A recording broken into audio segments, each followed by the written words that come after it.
र यो हाम्रो भ्लग चाहिँ के हो भन्दाखेरि चाहिँ हाम्रो दिदी वाराणसीबाट आउनु भएको थियो र कि हाम्रो बहिनी वहाँनिर वाराणसीमा घुम्नु गएको थियो र बहिनीको टर्न सकेको हो जाने। अब हाम्रो टर्न आएको, त्यही लागि यहाँ चाहिँ म आइसिनेको र वहाँनिर चाहिँ पहिलो लुगा लगाउने हाम्रो दिदी हुनुहुन्छ र उहाँकै घर अब हामी जाने भनेर सल्लाहमा छौँ। र एक दुईवटा कुरा के भन्दै थियो म त भन्नु मन लागेन। र यहाँबाट चाहिँ हाम्रो दिदीले भिडियो बनाउनु हुँदै थियो अनि यहाँनिर चाहिँ हामी घर सर आइसकेपछि टक्कै यहाँ आफसाफ साँधेर खाने दिदीहरूको सल्लाह भएको थियो।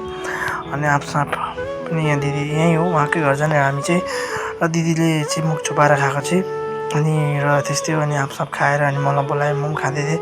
दिदीले पनि खाइ, त्यहाँदेखिको अनि अगाडि गएको रिप्पल सिप्पल रहेछ। अनि त्यसपछि यही हो हामीले ल्याउने चारवटा हाफ र चारवटा हाफको बनाएर खाएको। र अनि यहीँनिर चाहिँ हाम्रो दिदीले भ्लग बनाउँदै जाँदै थियो। अनि त्यसले चाहिँ अलिक इङ्ग्लिस र हिन्दी बोल्नु जानेको थिएन र त्यहीले कोही बात छैन, मैले भोइस ओभर गरिदिएको छु। अनि र यसलाई पनि युट्युबर बनिने निकै रहर रहेछ र इच्छा रहेछ र यसको पनि चाँडै पुरा होस् युट्युबर हुने। र मिस्टर मनिषा पोर्तेल र उहाँले पनि धेरै केही कुछ गरोस् र उहाँलाई पनि धेरै धेरै साथ सपोर्ट गर्नुहोला। र हजुरले उहाँले भिडियो नबनाए पनि उहाँलाई सबैले चिनिराख्नु होला। उहाँको नाम चाहिँ मनिषा पोर्तेल र मेरो दिदी हो, जो कि मेरो ठुलो मम्मीको छोरी। र म चाहिँ नेपाल घुम्न आएको थिएँ र यसो भ्लग स्लग बनाउनु। र अब हामी चाहिँ घर पनि आइसक्यौँ र त्यसै गरी अब हामी घरभित्र जान्छौँ होला। र त्यसपछि यहाँनिर फेरि हाम्रो दिदीको एउटा भ्लग आएको छ। फेरि यहाँनिर अब हामी दाजु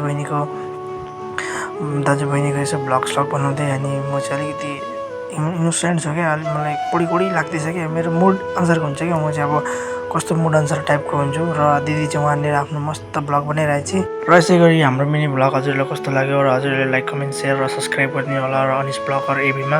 र यसै गरी म चाहिँ हजुरलाई भिडियो रेगुलर दिइराख्छु र हजुर हेरिराख्नु होला। र जो कि यो भ्लग चाहिँ हाम्रो वाराणसीको फर्स्ट भ्लग हो। त्यसपछि हामी वहाँ गएपछि हजुरहरूलाई उहाँको भिडियो पनि देखाउँछौँ। र अहिले नगए पनि अब जाने बेलामा चाहिँ हस्, हजुरहरूलाई सबलाई थ्याङ्क यू र सपोर्ट गरिदिइराख्नु होला र गुड बाई।